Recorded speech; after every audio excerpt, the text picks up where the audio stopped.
Sejarah bimbingan dan konseling di dunia internasional era tahun 1900 sampai dengan 1909. Era ini disebut sebagai era perintisan di mana ada 3 tokoh dalam sejarah ini. Yang pertama yaitu J.C. Davis. Ialah orang pertama yang mengembangkan program bimbingan dan konseling secara sistematis.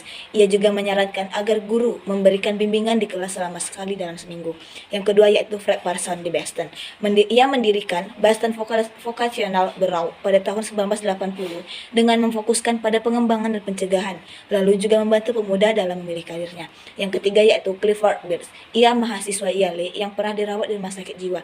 Dalam bukunya, ia berpendapat bahwa dalam proses peningkatan kesehatan mental perlu ditingkatkan fasilitas dan mereformasi treatment yang ada. Pada bimbingan konseling masa ini berfokuskan kepada bimbingan pendidikan dan pekerjaan.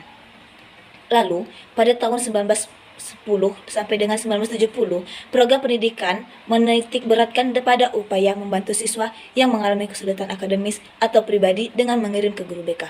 Nah, pada tahun 1970-an inilah konseling mulai melakukan diverifikasi dan mulai berkembang di luar sekolah seperti di lembaga komunitas dan pusat kesehatan mental. Pada tahun 1980-an, muncul standarisasi training dan sertifikasi. Lalu pada tahun 1990-an, permasalahan sosial mempengaruhi anak-anak yang gilirannya mengakselerasikan pertumbuhan konseling di sekolah dasar. Lalu yaitu konseling di Indonesia. Bimbingan konseling telah berbentuk jauh sebelum era kemerdekaan. Dari sana, siswa dipupuk untuk merealisasikan kemerdekaan. Sebelumnya, bimbingan konseling disebut dengan guidance counseling. Namun, setelah kemerdekaan, bimbingan konseling dalam sistem pendidikan Indonesia mengalami beberapa perubahan nama. Yang pertama yaitu kurikulum tahun 1984 dengan sebutan bimbingan dan penyuluhan atau BP. Yang kedua yaitu kurikulum tahun 1994 dengan sebutan bimbingan dan konseling hingga sekarang. Lalu, bimbingan konseling sudah dibicarakan di Indonesia sejak tahun 1962, namun baru diresmikan di sekolah di Indonesia sejak diberlakukannya kurikulum 1975, kemudian disempurnakan ke dalam kurikulum 1984 dengan memasukkan bimbingan karir dalamnya. Perkembangan bimbingan konseling semakin mantap di tahun 2001 hingga sekarang. Assalamualaikum warahmatullahi wabarakatuh. Perkenalkan, nama saya Fani Aprilia dengan NIM 2205112650. Di sini saya akan menjelaskan apa sih pengertian dari bimbingan dan konseling. Nah, bimbingan itu sendiri berasal dari kata guidance yang berarti mengatakan, mengatur, memimpin, menuntun, dan memberi nasihat. Bimbingan adalah suatu proses memberikan bantuan terhadap orang lain agar orang yang kita bantu dapat memahami diri mereka sendiri dan lingkungan sekitarnya dengan baik, sehingga hidup yang dijalaninya akan menjadi lebih teratur dan jelas. Selanjutnya, konseling. Konseling itu sendiri berasal dari kata konsel yang berarti anjuran, nasihat, dan percakapan. Konseling itu sendiri memiliki makna, yaitu proses pemberian bantuan yang dilakukan oleh seorang konselor kepada seorang konseli dengan melakukan wawancara yang dilakukan secara langsung atau face to face dalam membantu memberikan sebuah solusi agar hidup seorang konseli tersebut lebih baik untuk kedepannya. Nah, sekian, terima kasih. Perkenalkan, saya Aura Anissa dengan NIM 2205134489. Di sini saya ingin menjelaskan mengenai persamaan bimbingan dan konseling. Nah, kan tadi sudah dijelaskan nih beberapa pengertian dari bimbingan dan konseling yang telah dijabarkan oleh pemateri sebelumnya. Nah, dari pengertian tersebut kita dapat menentukan persamaan dari bimbingan dan konseling. Mari kita jabarkan saja ya. Yang pertama, bimbingan dan konseling sama-sama merupakan suatu proses bantuan kepada individu untuk memecahkan suatu masalah. Nah, yang kedua itu ialah bimbingan dan konseling sama-sama melayani semua individu tanpa memandang buluh, baik itu umur, jenis kelamin, suku, agama, status sosial ekonomi. Nah, dan juga bimbingan dan konseling harus bisa memberikan solusi yang tepat tanpa harus memberatkan atau mengubah pandangan tentang suatu agama atau ras tertentu. Nah, yang ketiga itu mengenai bimbingan dan konseling sama-sama berurusan dengan jangan urusan dengan pribadi atau tingkah laku pribadi yang unik dan berubah-ubah. Yang keempat ialah bimbingan dan konseling sama-sama mengarahkan individu untuk mampu membimbing dirinya sendiri agar dapat menghadapi permasalahan. Nah, sifat ini biasanya mengartikan bahwa bimbingan dan konseling sama-sama berusaha untuk memecahkan masalah dan membimbing individu ini agar ia dapat mencegah permasalahannya. Jadi ketika ketika dia mendapatkan masalah, dia bisa menyelesaikan masalahnya sendiri, tidak kabur dari masalah tersebut. Nah, yang kelima ialah bimbingan dan konseling merupakan bagian integral dari pendidikan dan pengembangan individu. Setiap pendidikan pasti mempunyai bimbingan dan konseling yang tak terpisahkan. Karena apa? Karena bimbingan dan konseling ialah hubungan psikologis antara guru dan muridnya. Dan yang terakhir ialah bimbingan dan konseling sama-sama menyusun program dari jenjang pendidikan dari yang terendah hingga yang sampai yang tertinggal. Bimbingan konseling juga tidak memandang pendidikan sebagai aspek dalam pengajaran bimbingan dan konseling. Oleh karena itu, bimbingan dan konseling harus bisa diterima dari jenjang pendidikan dari yang terendah sampai yang tertinggal. Oke, terima kasih. Assalamualaikum warahmatullahi wabarakatuh. Perkenalkan, nama saya Muhammad Ramdhani dengan NIM 2205111316. Di sini saya akan melanjutkan pembahasan mengenai perbedaan bimbingan dan konseling. Perbedaan bimbingan dan konseling terbagi menjadi dua, yaitu perbedaan secara umum dan perbedaan menurut para ahli. Di antaranya sebagai berikut. Perbedaan bimbingan dan konseling secara umum. Perbedaan ini terletak pada isi dari kegiatan dan juga tenaga dari yang menyelenggarakannya. Dari segi isi, bimbingan akan lebih banyak bersangkutan dengan mendapatkan atau diberi informasi dan kegiatan mengumpulkan data mengenai siswa yang sedang ditangani dan sedikit lebih menekan pada pencegahan. Sedangkan konseling merupakan kegiatan yang sering dilakukan secara langsung atau tatap muka antara konselor dan konseli. Dari segi tenaga konselor dapat dilakukan oleh orang tua, wali kelas, kepala sekolah, guru, orang dewasa, atau yang lainnya. Namun konseling ini hanya dapat dilakukan oleh orang yang sudah mempunyai ilmu atau pengetahuan di bidang tersebut. Dengan kata lain, konseling adalah bentuk yang khusus dari bimbingan yang dilakukan oleh konselor kepada konseli. Perbedaan bimbingan dan konseling menurut para ahli. Yang pertama, menurut Bimo Walgito. Bimbingan merupakan untuk pertolongan. Yang pertama, menurut Bimo Walgito. Bimbingan merupakan bentuk pertolongan yang diberikan kepada individu atau kelompok untuk membantu mengatasi kesulitan kehidupan yang sedang dialami, agar orang tersebut mendapatkan kesejahteraan. Yang kedua, menurut Daniel MC. Bimbingan diadakan untuk tujuan membantu setiap orang mengenal dirinya sendiri, sedangkan konseling adalah pertemuan secara langsung kepada orang yang akan diberikan bantuan untuk menyesuaikan dirinya secara efektif dengan dirinya sendiri maupun dengan lingkungan di sekitarnya. Yang ketiga, menurut Muhammad Surya. Bimbingan merupakan suatu proses untuk memberikan bantuan secara terus-menerus dengan sistematis terhadap individu untuk mengatasi masalah yang sedang dihadapinya, agar mencapai kemampuan dalam memahami dirinya sendiri, kemudian kemampuan untuk menerima dirinya sendiri, dan juga kemampuan untuk mengarahkan dirinya sendiri ke arah yang lebih baik dan kemampuan untuk merealisasikan atau mewujudkan dirinya sesuai dengan potensi yang ada di dalam dirinya untuk memberi penyesuaian dengan lingkungan di sekitar. Sedangkan konseling adalah hubungan profesional seorang konselor dengan konseli. Hubungan ini terkadang bersifat individual meski biasanya melibatkan lebih dari 2 orang. Demikianlah pembahasannya yang saya sampaikan. Lebih dan kurang mohon diberi maaf. Saya akhiri dengan wabillahi taufiq wal hidayah. Wassalamualaikum warahmatullahi wabarakatuh. Assalamualaikum warahmatullahi wabarakatuh. Saya Tessa Cecil Mintiana dengan NIM 2205111326.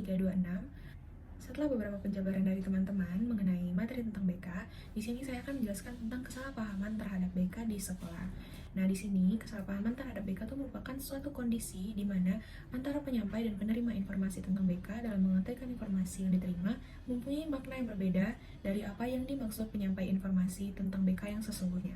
Prayitno dan Erman Amti mengemukakan 15 kesalahpahaman terhadap BK, yaitu yang pertama, BK atau bimbingan konseling seringkali dipisahkan dari pendidikan atau dianggap bukan guru.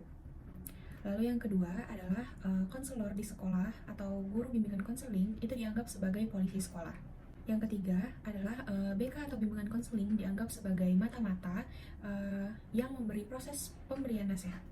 Nyatanya, BK juga membantu peserta didik mencapai tugas-tugas perkembangannya meliputi aspek pribadi, sosial, akademik, spiritual, dan juga karir. Lalu yang keempat adalah BK atau bimbingan konseling dibatasi pada hanya menangani masalah yang bersifat insidental. Yang kelima, bimbingan dan konseling itu hanya dibatasi untuk klien-klien tertentu saja. Lalu yang keenam, bimbingan dan konseling atau BK hanya melayani orang sakit atau orang-orang normal. Di sini seringkali dianggap anak-anak yang masuk ke ruangan BK itu dianggap sebagai anak nakal atau anak yang kurang normal. Lalu yang ketujuh, bimbingan dan konseling itu bekerja sendiri. Kesalahpahaman yang ke-8 yaitu konselor harus aktif, sedangkan pihak lain pasif. Kesalahpahaman tentang BK di sekolah yang ke-9 yaitu menganggap pekerjaan BK atau bimbingan dan konseling itu dapat dilakukan oleh siapa saja. Lalu yang ke-10 adalah pelayanan bimbingan dan konseling berpusat pada keluhan pertama saja. Yang selanjutnya, yang ke-11 adalah menyamakan pekerjaan bimbingan dan konseling dengan pekerjaan dokter atau psikiater. Yang kenyataannya itu adalah 2 hal yang berbeda. Kesalahpahaman yang selanjutnya atau yang ke-12 adalah menganggap hasil pekerjaan bimbingan dan konseling harus segera dilihat. Yang ke-13 yaitu kesalahpahaman tentang menyamaratakan cara pemecahan masalah bagi setiap klien. Yang ke-14 yaitu kesalahpahaman tentang memusatkan usaha bimbingan dan konseling hanya pada penggunaan instrumentasi bimbingan dan konseling, misalnya seperti tes, inventory, angket, dan alat pengungkap lainnya. Lalu yang ke-15 adalah bimbingan konseling hanya dibatasi pada penanganan masalah-masalah yang ringan saja. Demikian penjabaran materi yang dapat saya sampaikan. Terima kasih. Wassalamualaikum warahmatullahi wabarakatuh. Baiklah, saya akan menjelaskan mengenai asas kerahasiaan. Jadi asas kerahasiaan ini menuntut mengenai kerahasiaannya data dan keterangan dari target konseling tadi gitu. Jadi kita diwajibkan sebagai konselor untuk menjaga kerahasiaan semua yang diungkapkan atau yang mengenai data diri dari konseling tadi gitu. Selanjutnya itu asas kesukarelaan. Jadi asas kesukarelaan ini menuntut adanya kesuka dan relaan konseling ini untuk menceritakan atau mendeskripsikan masalah dia untuk diceritakan ke konselor tersebut agar mendapat jalan keluarnya, dan si konselor ini tadi harus membina dan mengarahkan konseling ini tadi. Dan yang selanjutnya itu asas terbukaan. Jadi asas keterbukaan ini, jadi kita sebagai konselor harus berusaha terbuka juga kepada konseli agar konseli ini tadi mau terbuka juga dengan kita, serta kita mudah memahami apa masalah dari konseli ini tadi. Yang selanjutnya itu adalah asas kekinian. Jadi asas kekinian itu objeknya yang masalah yang dihadapi konseli pada masa sekarang. Jadi mau masalah masa depan atau masa lampau itu yang diambil kaitannya di masa sekarangnya gitu. Hai, perkenalkan nama saya Nikita Putri Marsada Silahan dengan NIM 2019-1245. Baik, di sini saya melanjutkan asas-asas bimbingan dan konseling. Yang kelima, asas kemandirian. Dalam memberikan layanan bimbingan, hendaklah selalu menghidupkan kemandirian pada diri orang yang dibimbing. Jangan sampai orang yang dibimbing itu menjadi tergantung kepada orang lain, khususnya para pembimbing atau konselor. Yang keenam, asas kegiatan usaha layanan bimbingan dan konseling akan memberikan buah yang tidak berarti bila individu yang dibimbing itu tidak melakukan kegiatan dalam mencapai tujuan bimbingan. Nah, hasil usaha yang dibimbing tidak tercapai dengan sendirinya, tapi harus diraih oleh individu yang bersangkutan. Yang ketujuh, asas kedinamisan. Upaya layanan bimbingan dan konseling menghendaki terjadinya perubahan dalam individu yang dibimbing, yaitu perubahan tingkah laku ke arah yang lebih baik.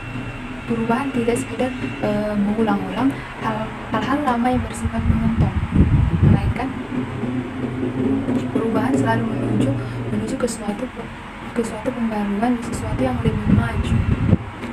Yang kedelapan, asas keterpaduan. Layanan bimbingan dan konseling memadukan berbagai aspek individu bimbingan sebagai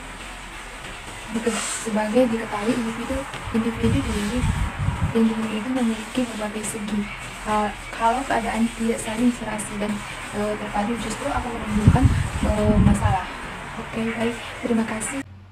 Asas bimbingan konseling yang ke-9 yaitu asas kenormatifan.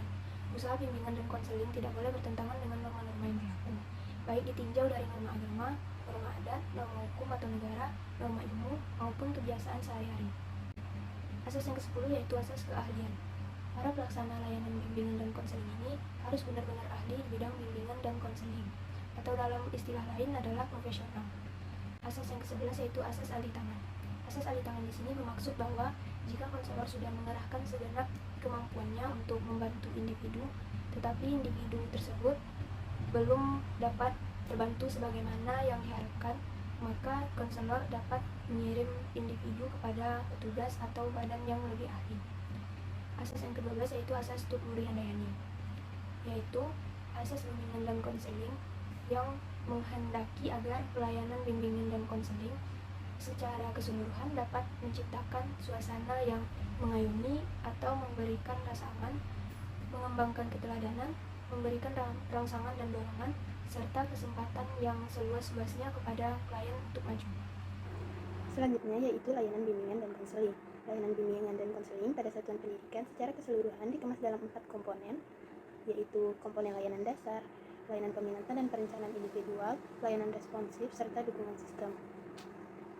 Yang pertama, layanan dasar diartikan sebagai proses pemberian bantuan kepada seluruh konseli melalui kegiatan penyiapan pengalaman terstruktur secara klasikal ataupun kelompok yang disajikan secara sistematis dalam rangka mengembangkan perilaku jangka panjang sesuai dengan tahap dan tugas-tugas perkembangan yang diperlukan dalam pengembangan kemampuan memilih dan mengambil keputusan dalam pengembangan kehidupannya.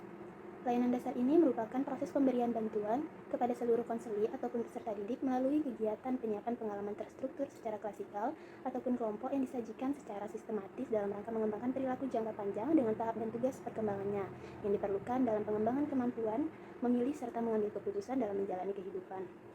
Lalu yang kedua, layanan peminatan dan perencanaan individual.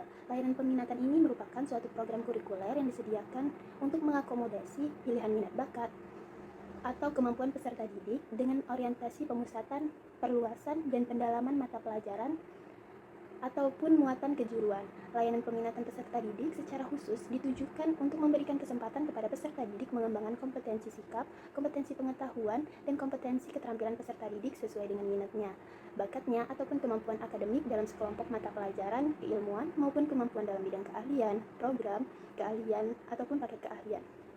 Kemudian layanan perencanaan individual, suatu bantuan kepada peserta didik maupun konseli agar mampu merumuskan dan melakukan aktivitas-aktivitas sistematik yang berkaitan dengan perencanaan masa depan berdasarkan pemahaman tentang kelebihan maupun kekurangan dirinya, serta pemahaman terhadap peluang dan kesempatan yang tersedia di lingkungannya.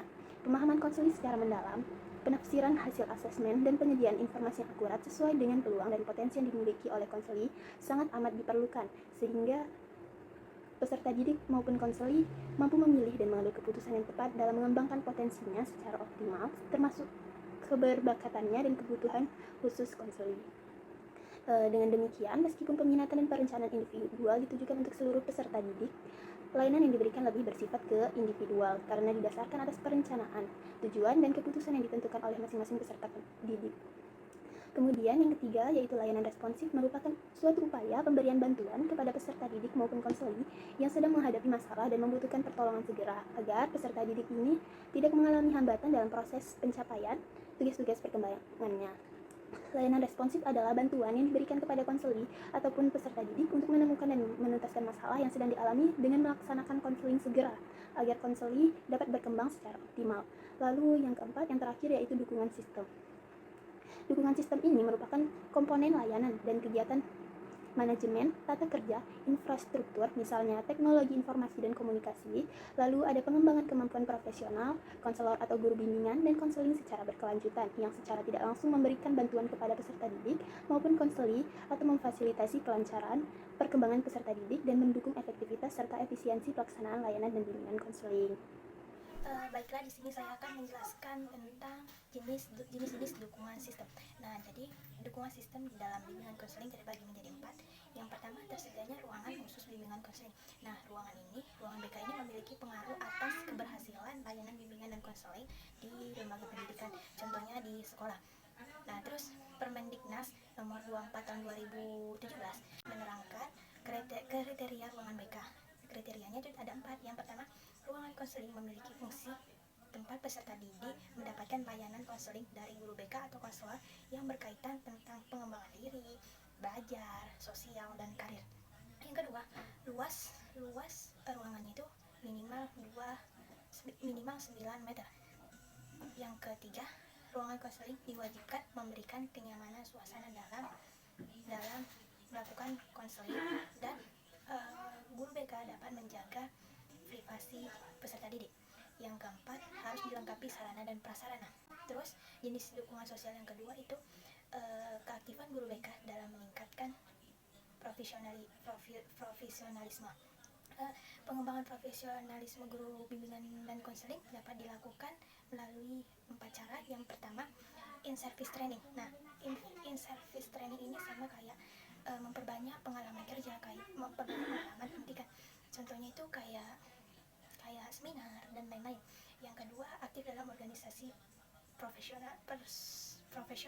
Yang ketiga, aktif dalam kegiatan ilmiah, contohnya seminar. Yang keempat itu melanjutkan ke program yang lebih tinggi, contohnya kayak guru BK itu dia masih S1, melanjutkan ke S2. Kenapa?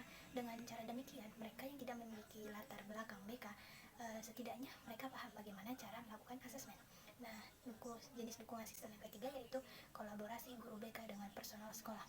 Nah, tugas guru BK itu tidak hanya sekedar tentang permasalahan peserta didik, namun ada 4 bidang yang menjadi tugas guru BK. Yang pertama, bidang pribadi, yang kedua sosial, yang ketiga belajar, dan yang keempat itu karir.